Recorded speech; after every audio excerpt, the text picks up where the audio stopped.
Podziemski's coming around. He's got that Milwaukee attitude. I like his attitude. He's got some swagger to him, good confidence, as Herb Sendek said last night, good cockiness. You know, there may be a player there. There may be a player there, and I like the fact that he is getting run. I like the fact that Kuminga got to play yesterday at start. Kuminga shows talent. You get him on the block, you get him at the elbow, you get him in the pick-and-roll situation. Kuminga could play, you know, but you got to keep it simple for him. You can't have him out there dribbling on the perimeter or whatnot. And then Moses Moody. These guys are players. They need to get at least 20 minutes a game.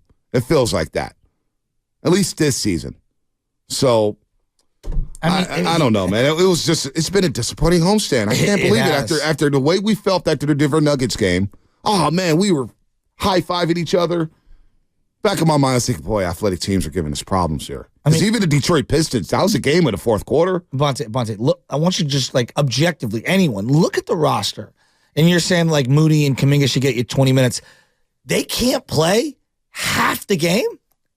We're in year 3, and I'm looking at this roster, and it's not that good. So, like, to me, one of two things is happening. We're not utilizing them properly, or they're just not good enough. But when I watch both guys, there's encouragement and to different degrees, right? When I watch Moody, I'm like, oh, there's a player in there. Like, he's a good player. He can't play 24 minutes a night? He can't play half the game?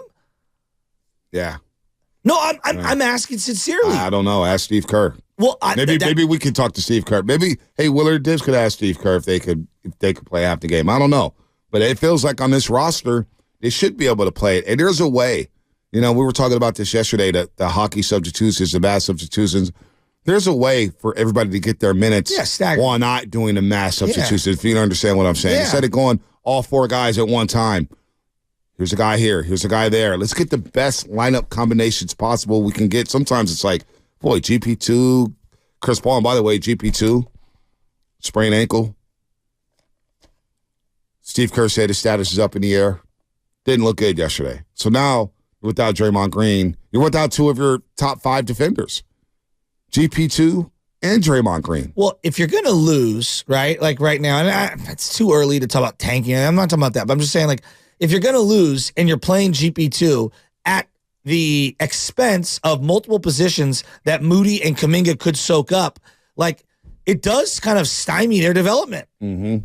You know? And so, and you're not rooting for anyone to get injured, but, like, if this team's going to go on a little losing streak, like having Draymond out of the lineup, having GP2 out of the lineup, it opens it up for no excuses to play Moody and Kuminga. Well, I got to get a feel for what these guys can do. Yeah, you got to. And but how you can know you what? Watch that second quarter and not say that Moody doesn't need to play more? Yeah, exactly. And you're going to see that the next 4 games. At least I think so. But I also want to see Steve Kerr tweak the system. If Steph Curry's not in the game, but tweak the motion offense. Yes. Steph's not there. Steph is the system. Steph makes the system go. So tweak it a little bit. Mully was touching on this yesterday. Tweak some things. You know, everybody in sports, whether it's football, baseball, or basketball, we have this habit of always highlighting what they don't do. Yes. What a person can't do. You know, well, how about we highlight what they do best? That's what Bill Walsh did. You know, and they like, okay, this guy may be able to run the pick and roll. Well, let's highlight that. Yes. Instead of always talking about, well, this guy can't do this. He can't play this role. He can't do this. Like Shanahan finds a way. Okay, I know Deebo Samuel is not your prototypical wide receiver. But you know what? He makes plays. So I'm going to give him an opportunity to make plays because he's a playmaker. I'm going to highlight what he does well, which is get the ball and make things happen. I'm going to highlight that. When you look at like Tony and Hardiman, who were not good away from Kansas City, why are they good in Kansas City? Because Andy Reid knows exactly what they can and can't do. Okay, he can run a jet sweep. Exactly. He can run a fly route. Exactly. Highlight with Jerick McKinnon. Great point. He can't run 25 times between the tackles, but you know what? He's a nice little scat back. I can run some screens. Good third down get over guy. the pass game. Yes. Let me highlight what they do best. Kerr has to do that. You know, and Kerr's a great coach. I'm not telling him how to coach. He knows a lot more about basketball than I do. I think he's rigid. But exactly. Stubborn. Rigid is a good word. Yeah, but rigid is the word. Tweak it a little bit. Kuminga, he doesn't need to be on the perimeter. Running the motion offense. Get his ass on the block and let him go to the rim. He is physical. He gets to the free throw line. Highlight what your players do well. And I don't see that enough with the Warriors. And we've seen that now for 2 years. Same thing with Wiseman. Wiseman might not be a good player. He's lost at Detroit. But I feel like Wiseman could pick a pop. I feel like Wiseman could have got to the rack. Now, again, his basketball instincts are below average right now. Of course. James Wiseman. He's just not a good basketball player, not a good NBA player. He may never be one. But at the time, during his rookie year, didn't we see flashes of James Wiseman? You can't sit up here and look me in the eye, Shasky, or any fan can look me in the eye and say, boy, we didn't see flashes with James Wiseman. Then why the hell were we excited about him coming back then? This is James Wiseman? Exactly. Well, that first year was more encouraging than people want to admit. Right. In retrospect, everyone wants to file everything. We want to do a retcon on his entire Warrior experience. The last 2 years were garbage. Right. But that first year, let's not forget, he was the second best player on the floor for the Warriors for like 3 of the first 4 games. No doubt. Of that season. Literally straight out of high school. No doubt. Right? But highlight what he does well. He's not your prototypical big man in this system. Well, the thing that I keep going back to, and it's just culturally, we've talked a lot about the Warriors culture. Culturally, there's been we're on this level and you're down here, whether you're a role player, a rookie, one of the others. And every now and then we'll allow Kevon Looney up here. At times we'll allow GP2 up here. But you guys are down here. And we just need to, those barriers need to be exploded. You get rid of that wall needs to come down. You need these young players, no doubt, to extend the life of your career.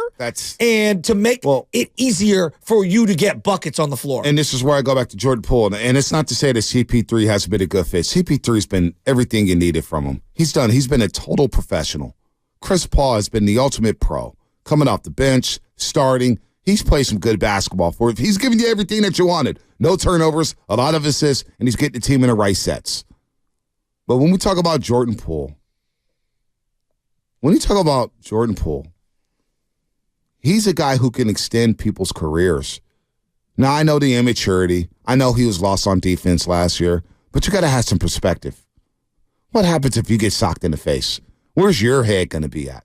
Now, I'm not saying he's the answer for this team right now, but a player like that who could create off the dribble, who could penetrate and break his man off the dribble. We don't have a lot of guys like that. Jordan Poole, during the championship year, was dynamic and carried the offense at times. Again, Curry looked at him in the playoffs when he had that article in The Athletic. Remember who wrote it? Marcus Thompson. Somebody wrote it. And Steph Curry looked at Jordan Poole. He goes, that's the key right there. He's the key to everything for our future. They chose Draymond Green. So all that stuff you're talking about. You think that it came down to Draymond or Poole? They couldn't play together? Yeah, I know. I wanted There was no way they could be in the same locker room. And by the end of the year, Jordan Poole just didn't want to be here anymore. He was checked out mentally by January. Yeah. Those are the facts. Yeah. And guys, I'm not sitting here lying to you. I know this team inside out. I've been lucky and blessed to be able to cover this team for over the last 10 years. And I've built some great relationships with that organization. It's true. Jordan Poole was checked out of here mentally. And did I like the way he was the way he went about his business after January? Absolutely not. He wasn't a pro. But I kind of understand why he wasn't. Because Draymond Green was enabled in a way. He was. So we're here now. I mean, you have to lie in this bed, and I think that Warrior fans are not happy lying in the bed that they wanted to side with. Yep. Let's go to Sean. He's been waiting on hold for a while, man. We spent a month basically chastising Jordan Poole at the start of the season. Right. And every little thing he did, I saw every Warrior fan retweeting, quote tweeting, Instagram posting, all of these oh, look at this missed shot. Look at him not getting back on D. Right. And I keep to me, B, I get where you're going on the Jordan Poole thing. I'm not mad at what you're saying because you're right. They miss elements of what he is. Just a player like that. Here. He's not here. They chose Draymond. He's not here. This is the guy they chose. Okay, I understand I'm not knocking. I'm not saying I get what you're saying. But the player that are missing right now is a player like him. When the trade went down, I have a tweet that people wanted to go back to where I basically said, you gave up a 23-year-old player who had a really down year, and yes, culturally needed to cleanse himself. He needed to move on. No, I agree. Right. But look at the trade in a vacuum. CP3 was going to get bought out. Yep. I wanted to bring in CP3. I was good with that. But he wasn't going to come here if they bought him out. He's going to go down to LA. But look at what you have now when it comes to trade pieces. Okay? Look at the trade chips you have. Now look at with Jordan Poole, maybe people could say, oh, he has he had less options than Wiggins right now. I don't know, man. Well, you need bucket getters, right? I'm looking at Wiggins right now, and I mean, dare I say, this is the Jimmy Butler version of Wiggins that got everybody frustrated. The Jimmy Butler version was actually good. Well, I thought Jimmy was frustrated with it. No, he was frustrated with Karl Anthony Towns the most. Well, Wiggins and Butler are cool, actually. In NBA circles, I've heard that Butler has a lot of respect for Wiggins. Wiggins actually had his best defensive year outside of that championship year with Jimmy Butler. They actually made the playoffs, and Wiggins actually played. I mean, we're like giving standing ovations for effort now. Right. Like, effort? Yeah, I know. And I'm not look, yes. But like, oh my God! Hey, congratulations, Fedoni. You're raising your kids. You should be raising your kids. Right. Like that's what you're supposed to. Effort. Right. You missed 2 months last year. Right. And then you weren't great when you came back. Yep. And this year, effort. We're applauding effort. Right. Wow. I mean, come on. See, and this am I lowering my standards? No, I said this the other day. It should be effort. Let's get to Sean at Oakland real quick, and then we'll continue this conversation.